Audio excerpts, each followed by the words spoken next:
As grandes mudanças do mundo raramente acontecem com sirenes ligadas. Elas não interrompem a programação da televisão, nem aparecem em letras vermelhas piscando nas telas. Na maioria das vezes, elas acontecem em silêncio, registradas apenas em planilhas, relatórios técnicos e decisões que passam despercebidas por quem olha apenas para a superfície. Enquanto o barulho está nas manchetes, o movimento real acontece longe dos holofotes. Durante décadas, existiu uma certeza quase absoluta no sistema financeiro global, uma espécie de consenso não escrito de que havia um porto seguro definitivo, um lugar para onde o dinheiro sempre voltava quando o mundo parecia instável. Esse lugar não era físico, era uma moeda, e junto com ela, um país que se tornou o centro de gravidade da economia global. Essa história começa no pós-guerra, quando o dólar deixou de ser apenas a moeda de uma nação e passou a funcionar como a espinha dorsal do comércio internacional. Não foi um golpe, nem um plano secreto, foi uma construção gradual. O mundo precisava de estabilidade e os Estados Unidos ofereciam exatamente isso: uma economia gigantesca, instituições previsíveis e um mercado financeiro profundo o suficiente para absorver trilhões de dólares vindos de todos os cantos do planeta. Em troca, países passaram a guardar suas reservas, negociar commodities e fechar contratos usando a moeda americana como referência. Por muito tempo, esse sistema funcionou quase sem questionamentos. Comprar ativos americanos, especialmente títulos da dívida dos Estados Unidos, era visto como a forma mais segura de estacionar riqueza. Era como deixar dinheiro em um cofre que nunca parecia ameaçado. O dólar se tornou menos uma escolha e mais um hábito global, mas sistemas baseados em hábitos tendem a mudar quando o contexto muda. E é exatamente aí que entra o fenômeno que alguns analistas começaram a chamar de Sell America. Não como um movimento organizado, nem como uma ruptura declarada, mas como uma mudança de comportamento lenta, fragmentada e profundamente estratégica. O que está acontecendo não é um ataque direto ao dólar, nem uma rejeição aberta aos Estados Unidos. O que está acontecendo é mais sutil. Investidores institucionais, fundos soberanos e até bancos centrais começaram a se perguntar se fazia sentido manter uma concentração tão grande de recursos em um único país, em uma única moeda e sob uma única jurisdição. É como perceber que, por mais resistente que seja um pilar, apoiar todo o peso de uma estrutura nele aumenta o risco de colapso. O detalhe que muda tudo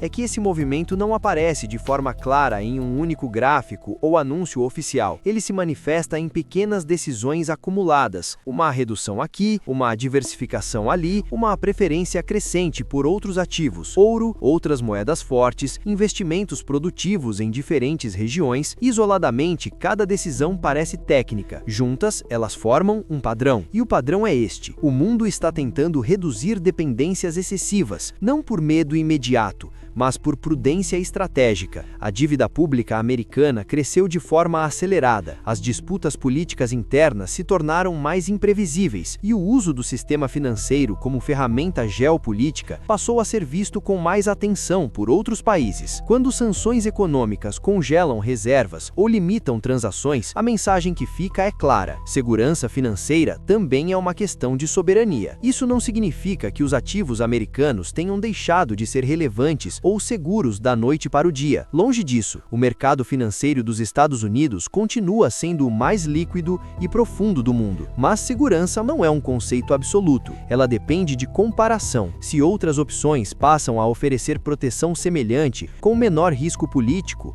ou melhor retorno, o capital se move.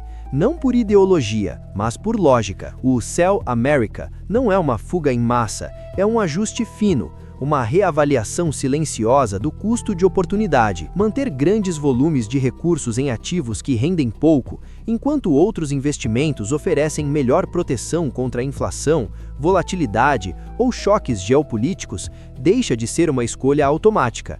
Passa a ser uma decisão que precisa ser constantemente justificada. Esse movimento também revela algo mais profundo sobre o momento em que vivemos. O mundo está se tornando menos previsível e mais fragmentado. As certezas que sustentaram o sistema financeiro por décadas ainda existem, mas já não são inquestionáveis. Em um cenário assim, diversificar não é sinal de desconfiança extrema, é sinal de adaptação. Para o cidadão comum, tudo isso pode parecer distante, técnico demais ou irrelevante para o dia a dia, mas não é. A forma como o capital global se organiza influencia taxas de juros, câmbio, inflação e crescimento econômico. Quando o dinheiro muda de direção, mesmo que lentamente, ele redefine prioridades, pressiona políticas econômicas e altera o equilíbrio entre países. O que estamos vendo não é o fim do dólar, nem o colapso de uma potência. É algo mais complexo e talvez mais interessante. É o início de um mundo financeiro menos centrado em um único eixo, um mundo onde confiança não é mais automática, mas construída